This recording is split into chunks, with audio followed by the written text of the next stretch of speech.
Every day it's war on the television. A ruthless war.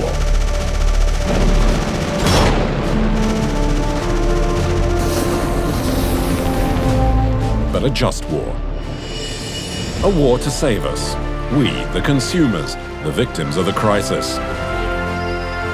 The price war, a struggle without mercy, where the symbols of one supermarket chain crusade for cheaper prices. We keep the expenses down at Intermarché. We're united against high prices. The Leclerc tanks attack Carrefour, who blow up Casino and force the brave soldiers of the discount to their knees. Do you know how much cheaper light fresh cream is at Leclerc than at Lidl or Ed, for example? The lower the price, the greater the victory. If you consider the slogans that are used in the commercials, you might think the conflict revolves around a new philosophy of life. Live better, spend less. You heard right. Live better, spend less. Lower prices and more trust. Trust, that's a powerful word. Trust in what, actually? Oh yeah, the quality of their products, respect for the environment. But for people, all supermarkets have their virtues.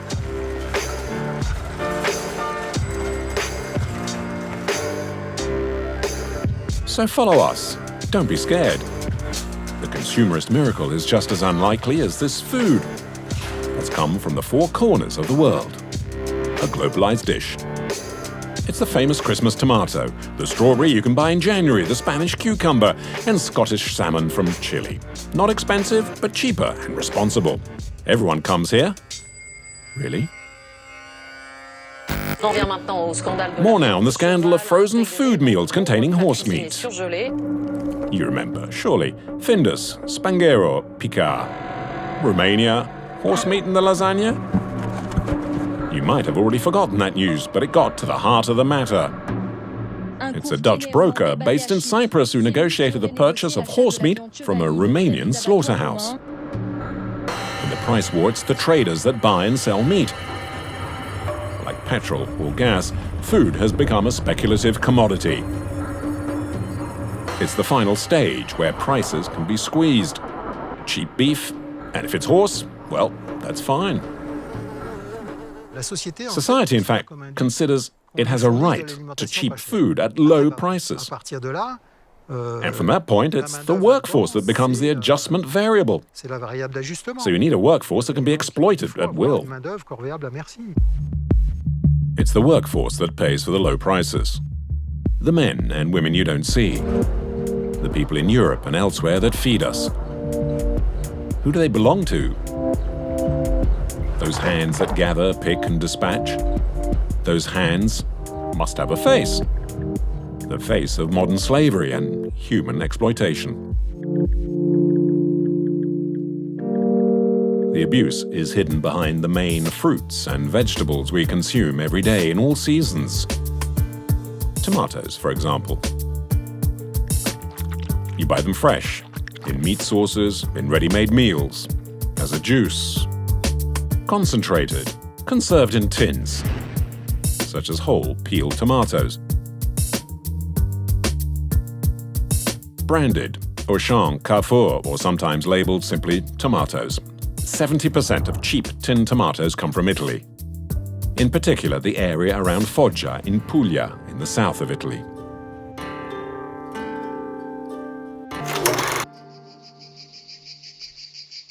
Now, according to its tourist office, it's an area that's full of promise.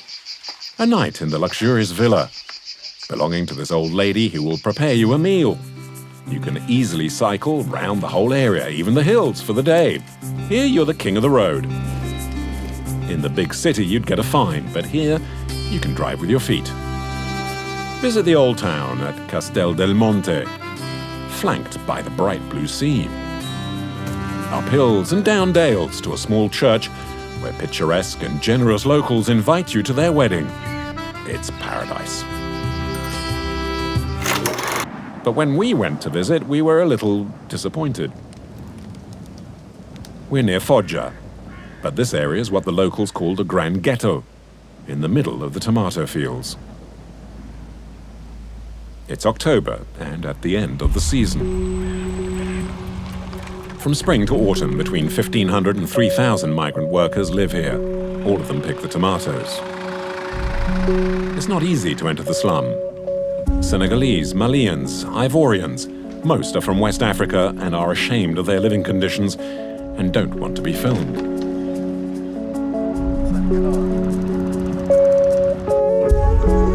Issouf finally does agree to talk.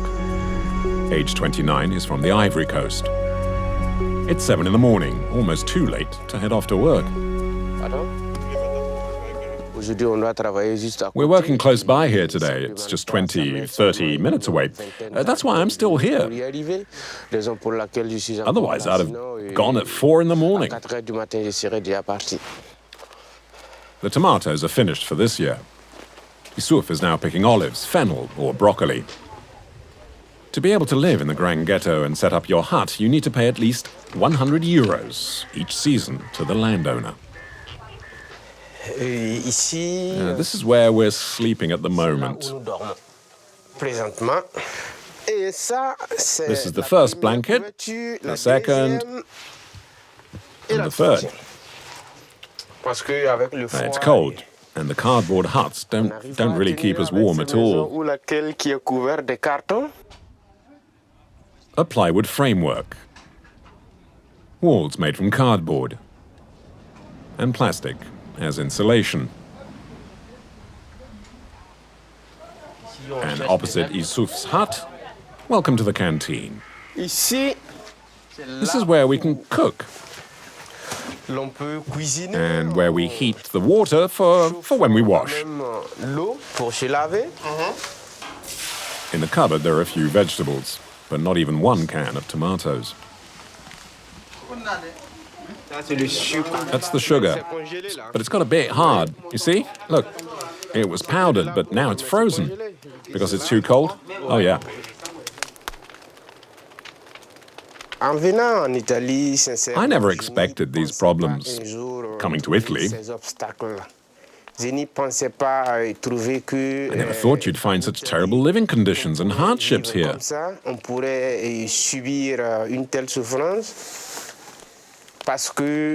Because even in Africa, it's rare to see this sort of thing.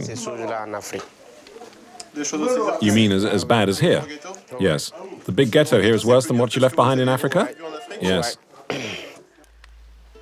And if you need convincing, take a look at the sanitary block. Here are the showers. That's where we wash. But only if you bring your bucket. The regional authorities provide the water. This isn't La Dolce Vita. It's Foggia, in the heart of the European Union. We continue our special tour of Puglia. There seem to be half-ruined houses everywhere. These are the casolari. This is where the agricultural equipment is usually kept.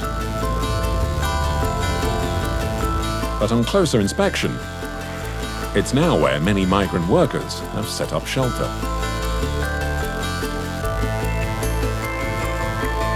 How many are there subsisting in the middle of the fields in Italy? There are few reliable statistics. But we did get hold of a report by one of the country's main farming unions. The study, published in 2012 and conducted alongside researchers from the University of Milan and Italian state prosecutors, found an estimated 400,000 illegal workers in the agricultural sector. In Foggia, the trade unionists suggest we cover a very rare event indeed. 2 seasonal workers from Morocco are filing suit against their boss.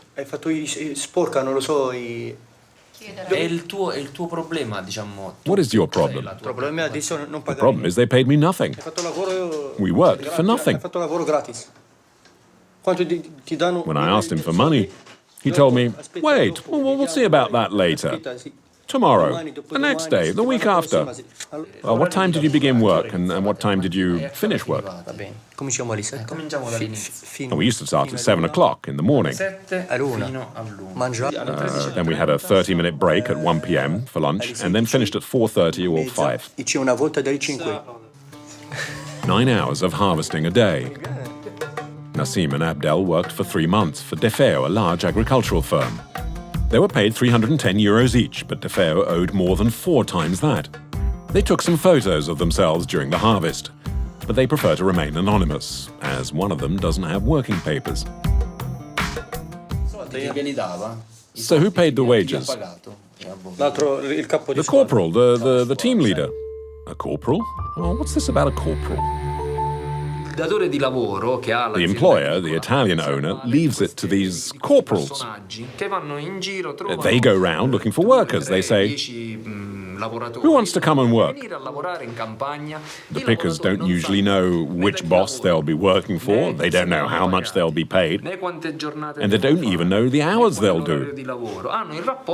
They have no dealings directly with the owner, just with the corporals.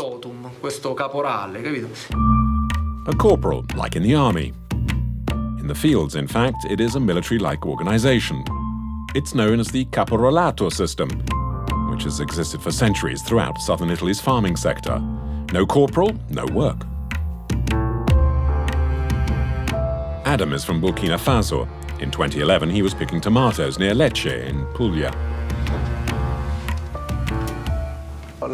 Last year at Nardo, there were 60 of us. But there were just contracts for 20. The others were moonlighting and for much less money. We found out the usual rate was €10 an hour, but we were only getting 4. €4 for packing a case of tomatoes that weighs 300 kilos, picked in 1 hour, and every time the corporal takes his cut. Adam secretly filmed the harvest with his mobile phone. The only white man in the video is the corporal. He's taking roll call. Adam,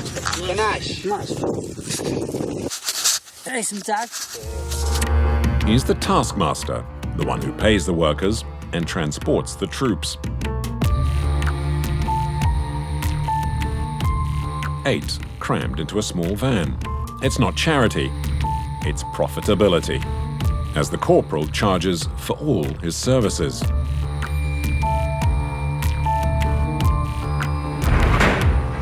According to the union report, 100,000 workers in Italy are victims of this form of extortion. For a long time, the authorities turned a blind eye. But Valeria Mignone is one of the first magistrates to take some action. Quindi io ritengo che questa sia una forma moderna it's modern slavery. Per quella condizione, in fact, the Geneva Convention compares this form of exploitation to slavery. Di condizione analoga alla schiavitù. The only contacts the workers have with the outside world are these corporals. They pay exorbitant prices for their water. A small sandwich costs them between €2 and €5. And they have to buy everything through the corporal. They're not allowed to get it any other way. They also need to pay the corporal for their accommodation, even if it's run down and unhygienic and out in the suburbs.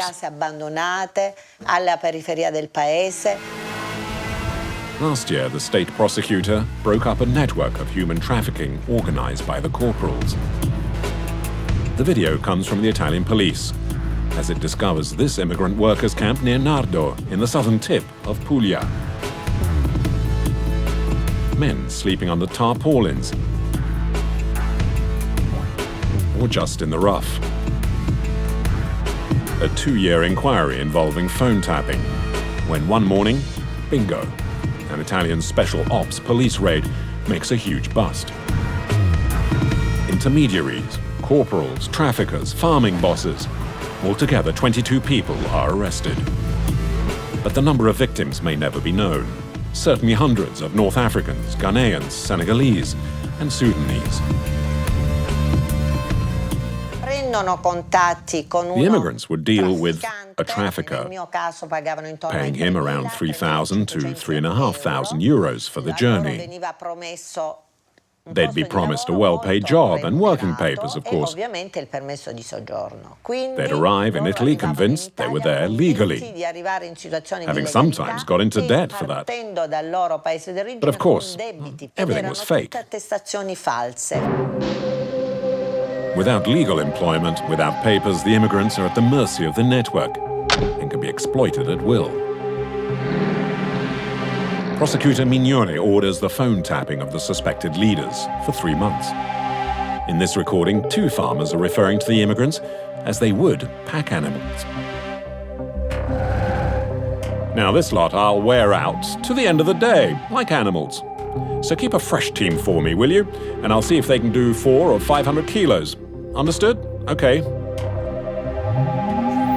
As for the women field workers, you can just imagine how they're treated. How many women do you need for the warehouse? 11, 12? We'll take 2 women with us. They'll work in the warehouse some of the time, and the other time they'll work at night. Know what I mean? One network may have been dismantled, but how many others still exist in southern Italy? Tomatoes, watermelons, broccoli, grapes, all fruits and vegetables that sell well in Europe's supermarkets and produced by thousands of immigrant workers in almost slave-like conditions. With a little perseverance, it's possible to find out who's footing the social costs in these networks. But there's one product where the bill is even more expensive. And that's fish. At sea, there are no witnesses, no police, no unions, and the exploitation goes much, much further. We'll tell you about these people, effectively slaves, alone, out in the middle of the ocean. But to try and do so, you need to get up early, at 3 o'clock in the morning.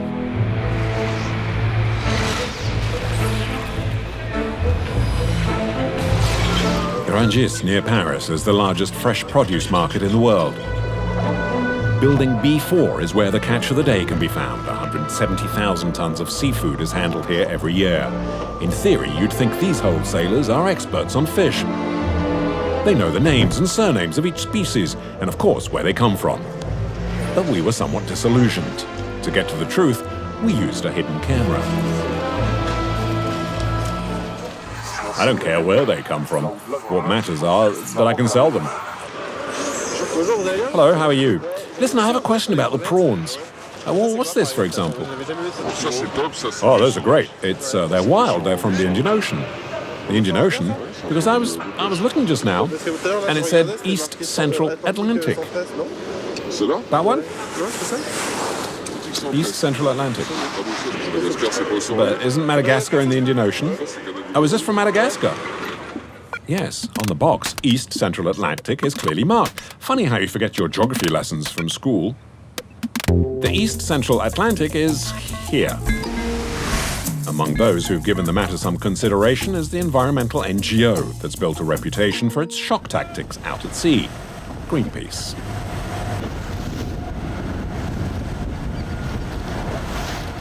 The man in charge of Greenpeace's fishing policy in France is blind, yet he's able to keep an eye on the living conditions of all those slaves on the ocean. When you work on the industrial fishing sector, whether it's environmental issues or social issues, you wonder about the working conditions. And what you soon discover is that it is very much like slavery. The conditions have been made known, but unfortunately they're more common than most people think. And it's for an industry that supplies the fish that we eat here. Take Guinea, a small West African nation with a large seafront and a strong maritime culture.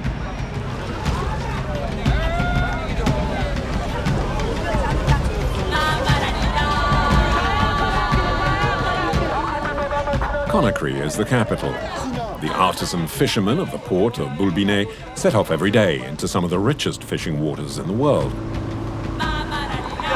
But competition is tough. Asian and European factory ships come to fish off the coast of Guinea, sometimes completely unlawfully. A 12-mile stretch of water is reserved for the small local fishing fleet, and the factory ships are banned. But some still cast their nets just a few hundred meters offshore, where the fish are most plentiful.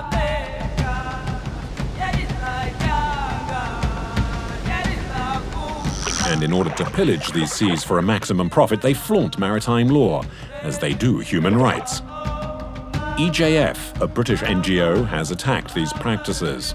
In its latest report on illegal fishing in West Africa, the organization lists the abuses and bad conditions that thousands of sailors are subjected to on board Korean and Chinese fishing boats. It filmed these scenes in 2006. This is a Chinese trawler. It could do with a lick of paint. But inside, this is where the fish is processed.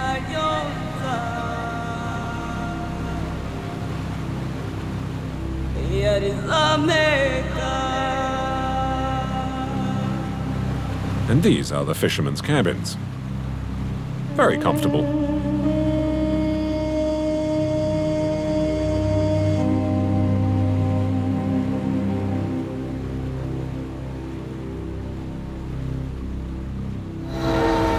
On land, and in a suburb of Conakry, 1 hour from the port, we meet up with a sailor who went through hell on board ship. Aliseni, age 38, works on the factory ships. It's not something he chooses, but he has a family of 12 to feed.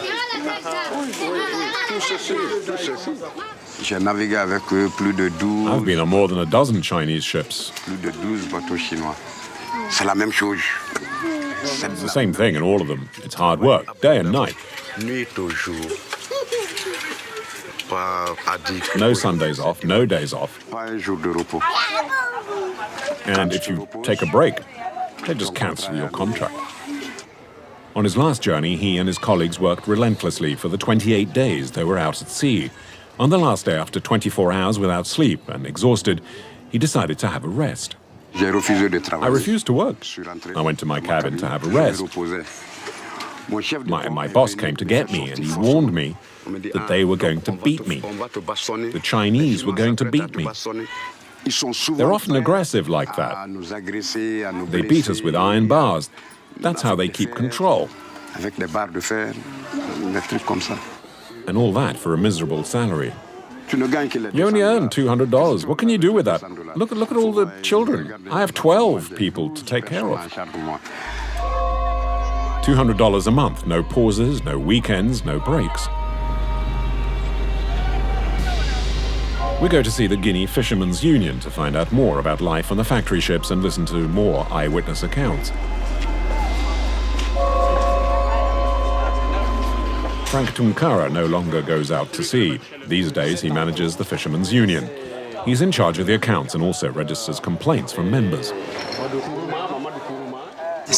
These are all the statements that have been taken about disputes and litigations that are often made when the sailors come back from sea. So 7, 8, 9... there were 18 complaints in 2011. No toilets, no rest, too many fights, bad treatment. And one sailor mentions how one of his friend's body had been found in the fishing nets after his corpse had been thrown overboard, and so on and so forth for page after page, each time the abuse takes place on South Korean or Chinese factory ships. We sleep on cardboard boxes among the cockroaches and rats. The living conditions are terrible. The pay is terrible. Everything is terrible, my brother. It is very difficult to get aboard one of these Asian ships on the high seas. And after a few vain attempts, the Guinean military agrees to take us out.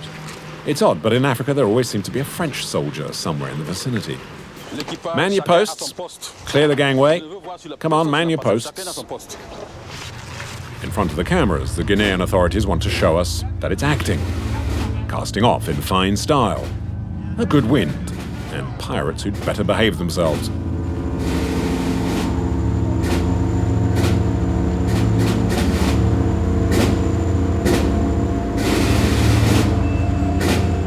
Our enemies don't sleep, so we mustn't sleep either. It's the reason we have a navy. Well, all right, we shouldn't really be making fun. But if we do, it's because the Guinean authorities are laying on all of this just for the cameras. The truth is, they've done very little to stop any abuses up to now. After 2 hours at sea, we spot a Korean trawler. It stopped, and well inside Guinean territorial waters. It's meant to be a no-go area for the factory ships. We set off.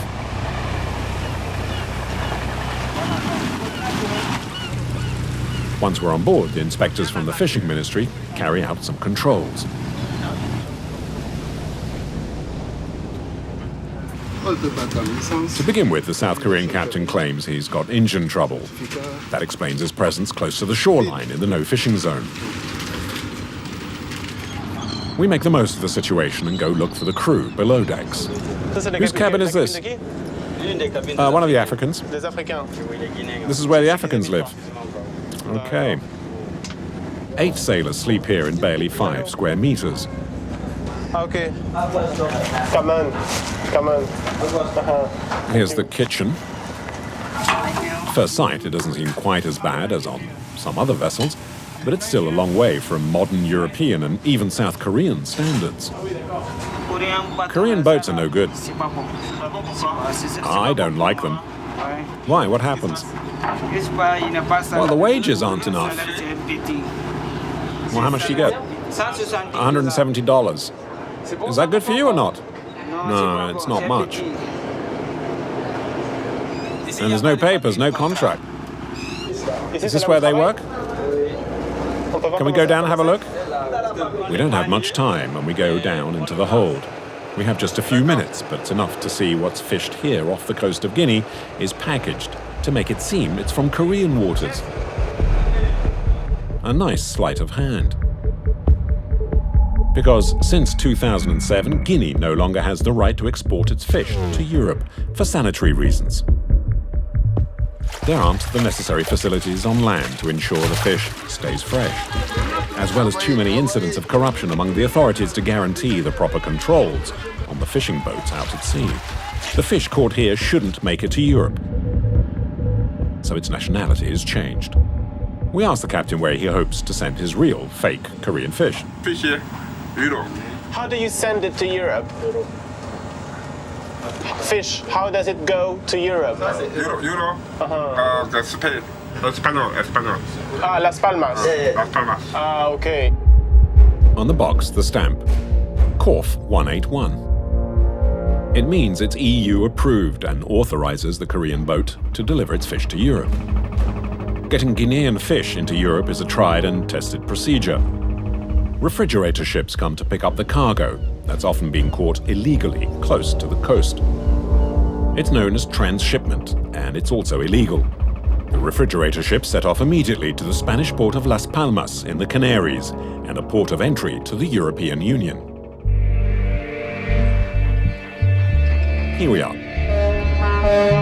Las Palmas, the Canaries, and part of Spain.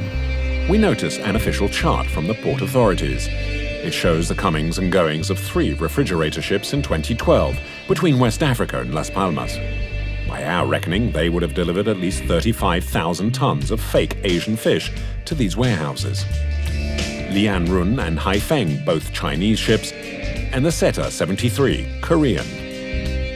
After double-checking, the Seta 73 is the ship that takes the fish caught by the factory ship we'd boarded off Guinea and imports it to Europe. It's written here, in the Spanish customs documents from Las Palmas. The customs official has no problem with the fish. It's Korean, and that's it. Isn't it a problem that it's marked Korea? No, the origin is Korea. For a customs official, the fish has been caught in international waters. So the origin is the same as the boats. So you have no way of knowing if it comes from Guinea. No, I can't tell that. But there's a document that states the fishing was checked. So for us, it's legal. Can you tell me who buys this fish? No, yo te puedo dar, podríamos buscar. I'll need to get some statistics. Datos concretos de. But anyway, the law forbids me from giving you the name of a buyer of a specific cargo of fish. Estaría violando la ley y estaría incurriendo en responsabilidad. And that's how the European Union allows fake Asian fish, of which it knows neither the origin nor the conditions in which it was caught, into its territory. And it won't tell us where it's going either. Maria Damanaki, you are the EU Commissioner responsible for maritime affairs and fisheries. Can you guarantee consumers the quality and origin of the fish that is sold in Europe? No, this is something I cannot guarantee. Why? Because though we are... I cannot guarantee that everything is fished illegally. Well, that's awkward for the customer. Oui. Some people perhaps think that fishing illegal is not a big issue, but it is. 10%, 10 billion a year worldwide is the value of the fish which is caught illegally. 10 billion, can you imagine? We can say that we are improving, but we are not 100% sure that everything that comes to our plate is fished in a legal way. Now, we went to Las Palmas in the Canaries, and there was fish there that was caught off Guinea. Imports from there had been banned since 2007, and it's clearly written in your department notes here. The boats then transship their loads onto Korean or Chinese ships, and they sail into Las Palmas, which is a gateway to Europe. The fish is a transshipment, we all end up eating it, and nothing happens. You understand that? Las Palmas, in the port, they have to check it. It's not as simple. Everybody who is coming in Las Palmas cannot land what they are fishing. If this happens... But they do check. They do check. Well, we cannot be everywhere, so we have to work with our member states together. So I don't want to put the blame on somebody else. We have the responsibility. We cannot do this alone. This is an international scourge. How many people do you think we have in all this exercise? How many people? Can you imagine, as a European Commission? Well, how many? Tell us. Well, around 20, all of them. So... 20 people to control all the fish that's arriving in Europe? I can give a promise. Before the end of my mandate, I mean, during the next year, the legislation will be in place. Now, how did that ad go? Lower prices and more trust. That's right, trust. Suddenly we're having doubts about the labels on the cans of fish.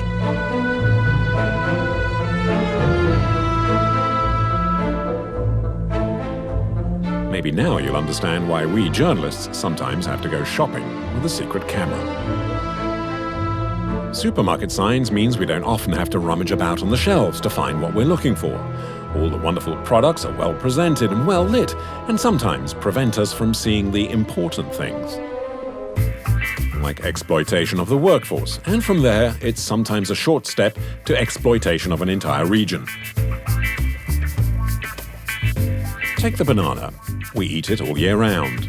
On average, 8.5 kilos a person in France, and often sold very cheaply indeed. It comes from the French West Indies, from Latin America, or from Africa. 1 out of 10 bananas sold in France comes from Cameroon. Go on, admit it. You never look at the little stickers, do you? This one says Booba. The banana is also sold under the name SCB. 2 clicks and we come across a video from a group that gathers consumer opinions and then attributes an annual Flavor of the Year award. Certainly it's not a prize for a sense of humor. I wanted to ask you how you were. And I wanted to tell you, I have the banana, and I know you want it. Well, we're talking about bananas today, in fact, with the SCB premium banana from the fruit company's own plantations in Africa. It's pampered on its entire journey, all the way to the customer's table. Its wonderful yellow-orange color, and this banana is handpicked from the exceptional climate and soil of these African countries, Ivory Coast, Cameroon, and Ghana, where it gets its character and intense flavor. Whoa, it makes you want to leave for Africa straight away, and Cameroon in particular. that's where the Fruit Company, a French multinational that produces the banana, bought 4,500 hectares in 1991. PHP, the Haute Penjas company, stretches over 4,700 hectares. In this corporate video, the Fruit Company outlines its activities. Wonderful landscapes, wonderful fruits, a radiant workforce. Owner of its own plantations, the Fruit Company has been able to set up an environmental policy based on well-thought-out farming methods, the protection of nature and the reduction of its environmental impact. Given all this, it's obvious that when we call the Fruit Company's Director of Communications to get permission to film, he and they will welcome us with open arms. Oh no, well listen, we're perfectly happy with what we're doing. It's just that we don't want to be compared with people who don't share the same vision of this business. But we have done many.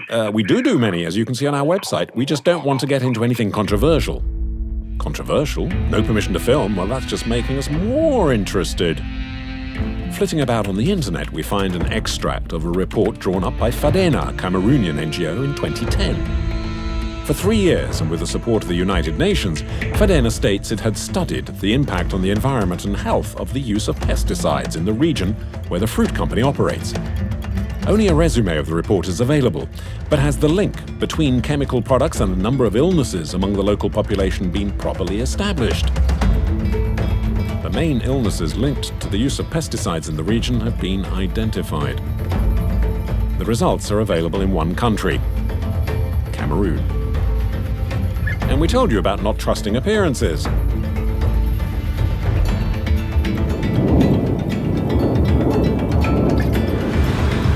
When we get to Yaoundé, the capital of Cameroon, there's a snag. FADENA doesn't seem to have an address. In fact, the NGO doesn't exist anymore. We did have a phone number, however. Hello? Allô? Oui, bonjour, monsieur. Hello, is that the FADENA NGO? Go ahead. Oui, monsieur. Listen, we'd like to meet you. Where can we find you? Pourriez-vous nous dire où vous trouvez? Listen, we don't have the study any longer. Oui. Okay. Well, who has it then? Alors, monsieur, s'il vous plaît. You're speaking to me, but I don't even know your name. What is your name, please? My name is not important. Our contact sounds a little ill at ease. In the event, he advises we talk to the UNDP, the United Nations Development Programme, the UN agency that co-financed the report we're looking for. The UNDP is our last hope in finding the evidence that pesticides are causing the pollution. In case we miss anything, we keep filming, in secret. I've seen so many people, but given the sensitive nature of the information, we're not allowed to give it out to the general public. I mean, personally, I don't know what is in the document. Yet another document that's too sensitive. The UNDP official allows us to read the internal instructions concerning the scientific report we're looking for. We cannot allow this information, which concerns human health, the quality of the soil, the water and the air in the area the study focused on, to reach the general public. No point in insisting. The FADENA study is no longer here. It's been hidden from prying eyes.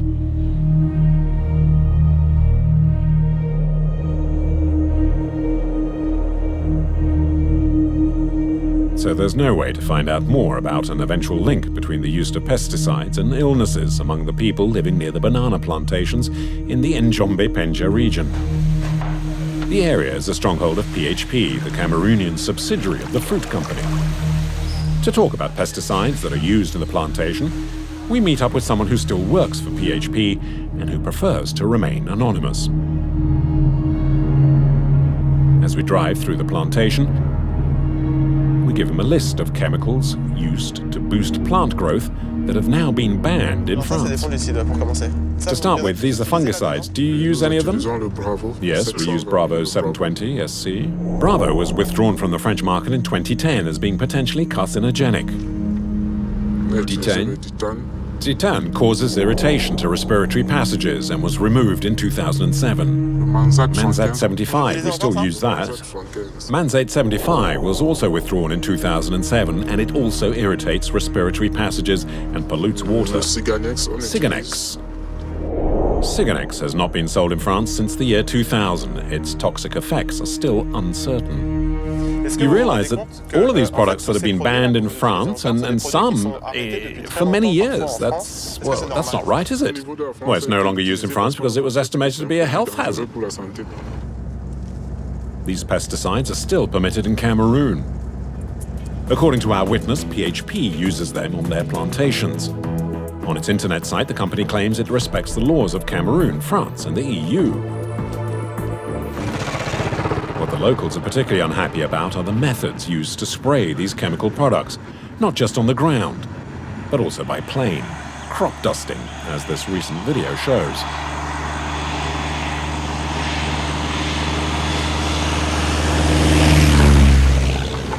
In the heart of the plantation, we meet up with two experts on pesticides. They've worked for a number of years for PHP. They too prefer to remain anonymous. So when the plane sprays the product, the wind takes it and some of it falls onto the local population. There are deposits, and when the plane passes overhead, everyone gets a load on their body, their skin, and all over.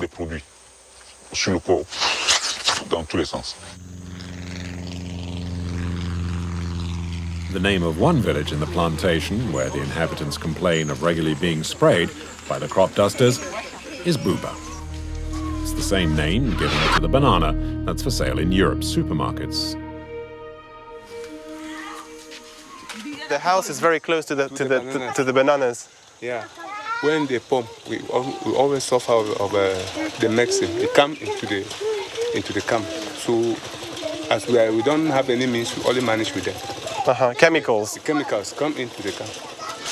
The chemical gets on the cocoa. Okay, I mean, which means it poisons even the cocoa. Okay. Yes. And do they warn you when they're going to come and pour the chemicals? No. Is there warnings? They do not warn us. When it comes, we know it. We enter us into the house and we close our houses. You have to close everything when it comes? When they are spraying. The crop dusters fly twice a month and can harm the locals living close to the plantations. And there's more. The inhabitants in the small town of Njombe Penja have experienced toxic rain. 15 years ago, Guy Merlin and some friends were visiting the local market in the town. The plane passed over and everyone got wet. We spent 4 days in hospital to get treated. And when we left, we had problems with our eyes. I had problems with my eyes, and they sent me to an ophthalmologist. I asked for money from the company to pay for my medical expenses. They refused, and I had to pay out of my own pocket. But the use of pesticides harms the workers in the plantation itself even more. Not when the plane flies over necessarily, but just afterwards when the chemicals are on the leaves. This elderly gentleman with a glassy stare worked on the plantation for 30 years. It's when he was trimming the leaves that the powder got into his eye. He was taken to hospital and later he lost his eyesight. The boss did nothing about it. So he never received any compensation? No,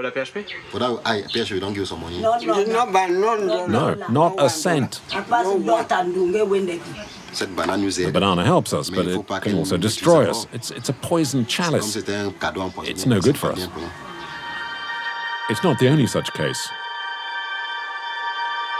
And we set off to meet another PHP plantation worker who was also blind. Christophe Ngea began picking bananas when he was a teenager. The pesticides cost him his eyesight, and they also cost him his job. When you were working in the plantation, what were the safety measures like?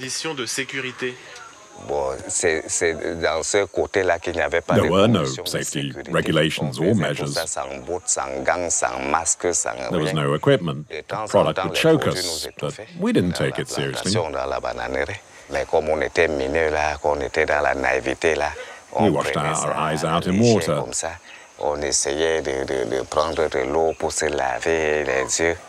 And they gave me drops to relieve my eyes. But eventually my sight got worse and worse.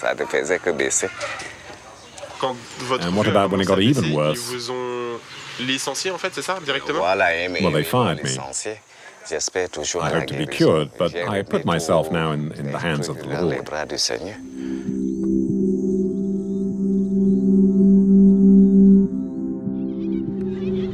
Eye problems are common in the plantations, but there are other illnesses linked to the use of pesticides, according to the locals. We want to check the facts and seek more evidence. A few kilometers away, Dr. Wong is a consultant at the St. John of Malta Hospital. While he can't prove it, he's noticed a pattern between some illnesses and the pesticides. To say we have a problem and it's linked to the pesticides is a hard thing to prove. I'm referring to eye problems. It's when, for example, a plane has passed overhead and then someone comes and says their eyes hurt. I've had patients like that. Those cases can be proved. But I have no proof that pulmonary illnesses are connected. But there are people with lung infections. But as a scientist, what's your gut feeling? En tant que scientifique, vous vous dites qu'il y a des probabilités quand même. Well, if anyone is exposed to pesticides for a certain time, then it's obvious their lungs will be affected. But there has to be a relationship between cause and effect. If you're exposed for long enough, you can't say there isn't. We tried to obtain some medical files from the St. John of Malta Hospital where the doctor works, but it was impossible. Maybe because it's partly financed by the very PHP that's a subsidiary of the fruit company. Something their online corporate video is keen to point out. The hospital also allows to care for the local inhabitants. Getting proof within the banana plantations is by no means easy. The number of sick people, the type and cause of illness. What we do discover, though, are people who've become social outcasts. Something's wrong with this picture. It's one of the richest regions in the country, and yet, look around. The community of Njombe-Penja doesn't look as if it's profited from the riches bananas can provide. The former mayor claims he was sent to prison without passing go for having raised the issue. He'd just been elected mayor in 2007. Paul-Eric Kingwe is looking for financing for Njombe-Penja. There's no money in the coffers. He says the large businesses in the community hadn't paid any taxes, company or otherwise. Amongst them, largest local employer, PHP. We have a company like PHP. It makes billions. And yet it doesn't pay a penny in tax. I arrive and I tell these people, well, since you've been having fun and a good time and you haven't been paying taxes, you know what, my town has no money. So now you have to start paying. Paul-Eric Kingwe is immediately backed by Cameroon's fiscal administration. The Director General makes it known he'll ensure the strict application of the law, and then companies like PHP will have to pay taxes like everyone else. Yet 2 months later, on the 28th of February 2008, the mayor is arrested and accused of fomenting popular unrest in the region. A strike and demonstrations against the increasing price of fuel and foodstuffs are blamed for the outbreak of the deadly incidents. There's no evidence, so the law accuses Paul-Eric Kingwe of embezzling from his own town hall. Each time there's an appeal, there's another banana skin to negotiate. 5 years on, and the former mayor is still in prison. He takes advantage of a few hours' leave by talking to us. If you decide that you want to take on the company, either as mayor or as an individual, you must understand that every means has been put in place to make sure you're crushed. Off to prison, Mr. Mayor. Now, what role did PHP play in all this? Is his fate tied to the PHP case? Nothing indicates it is. Whatever the case, according to the Njombe-Penja accounts, it still hasn't paid up. The fruit company, the owner of PHP, later assures us by email that it has now been paying tax since 2011, but straight to the state, not to the local community. Health problems amongst the locals and some serious back taxes to pay.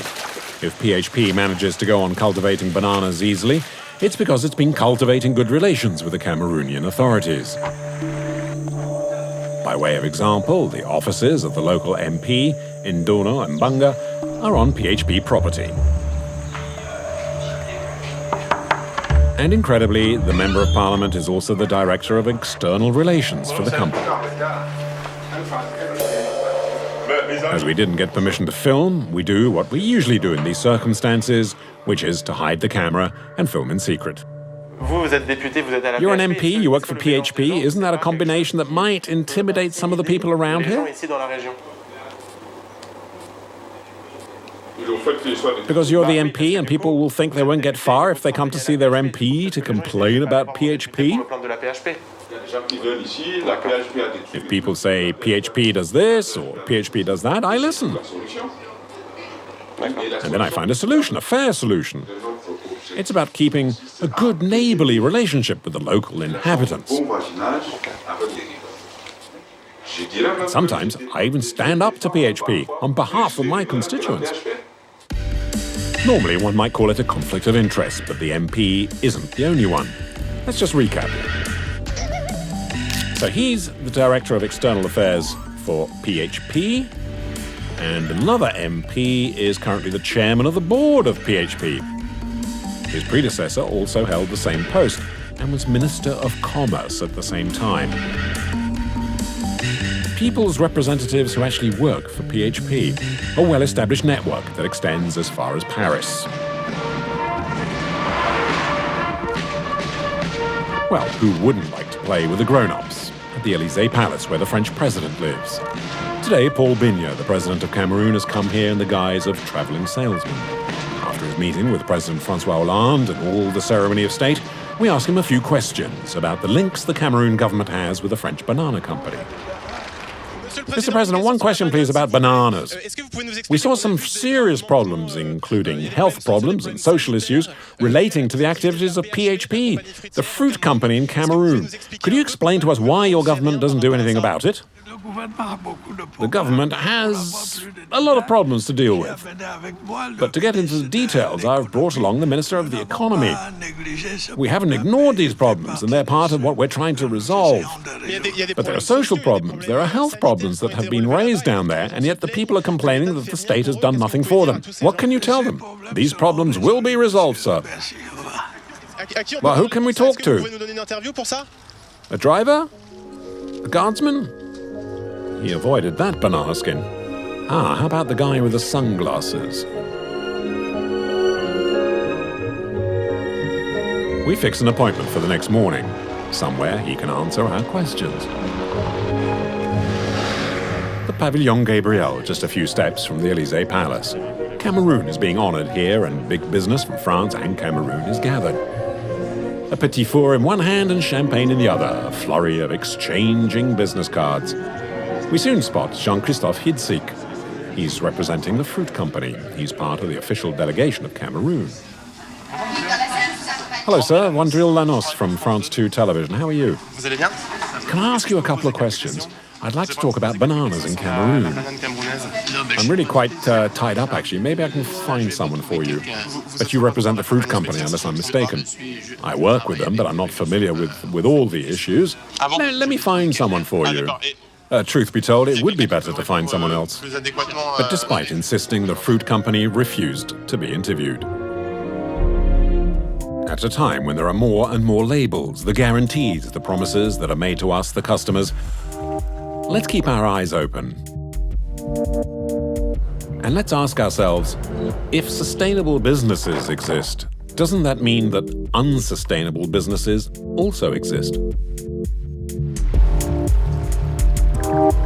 So next weekend, when we're pushing the shopping trolley between the shelves, we should stop and ask, at what price does exploitation begin?